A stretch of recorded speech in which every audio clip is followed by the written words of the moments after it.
Well, let's speak now to Steve Jolly, who lives in the area of Birmingham where those cameras are. He's been actively campaigning against them, and thanks so much for being with us. Just take us through the arguments against, then, why these cameras should be there. Well, this whole plan is not about fighting local crime, although the police are now saying, well, we could use them for that. This is unlike any other scheme that we've seen before in this country. I mean, a similar thing was used in Northern Ireland. Automatic number plate recognition cameras were put all over residential areas, and they were used to track the IRA and other political enemies. And this is what's happening in Birmingham. The Muslim population has been placed under intense surveillance. Hundreds of cameras, including 72 covert hidden ones, and the whole community has been classed as terrorist suspects en masse.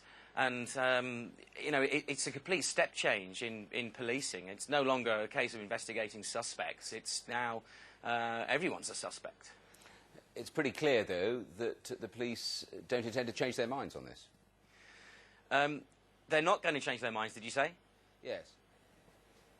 Isn't it clear? It's not clear, no.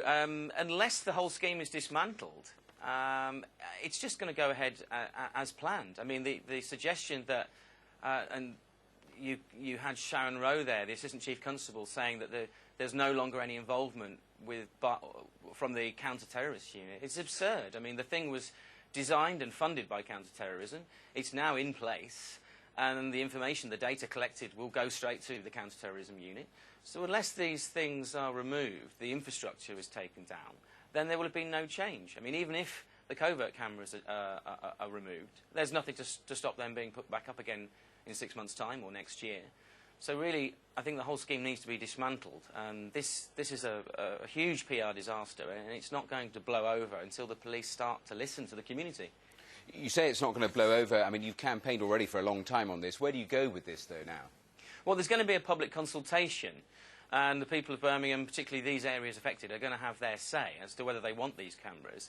And I think the police are really trying to sort of persuade people that now that they're sort of good cameras, they're nice cameras now, and then we can use them to keep people safe and protect you against crime, when really that wasn't why they were put there and isn't what they're for.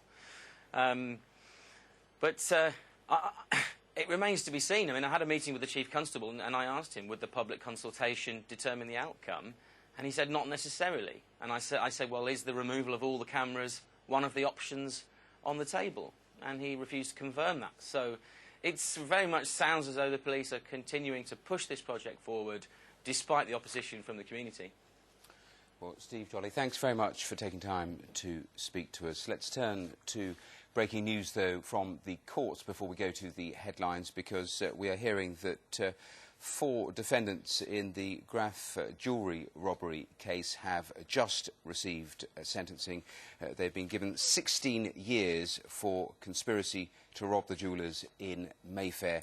4 defendants, long sentences then for those 4, with one given an additional 2 years for kidnap and 5 years for firearms offences, a total for Aman Kasai of 23 years in that case. You may remember that jewellery. It was a huge robbery, 40 million jewellery robbery, the biggest ever jewellery haul. Staff were forced to hand over that jewellery at gunpoint, and the gems were stolen, and many actually have not been recovered. One diamond necklace alone was valued at £3.5 million.